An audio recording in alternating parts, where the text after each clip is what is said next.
ഗുരുവായൂർ ക്ഷേത്രത്തിൽ ഞായറാഴ്ച 259 വിവാഹങ്ങൾ നടന്നു. തിരക്കേറുന്ന സാഹചര്യത്തിൽ വിവാഹ ചടങ്ങുകൾ സുഗമമായി നടത്താൻ ദേവസ്വം ക്രമീകരണങ്ങൾ ഒരുക്കിയിരുന്നു.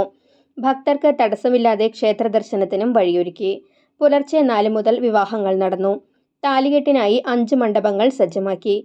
ചടങ്ങ് നിർവഹിക്കാൻ ക്ഷേത്രം കോയമ്മമാരെ മണ്ഡപത്തിലേക്ക് അധികമായി നിയോഗിച്ചു.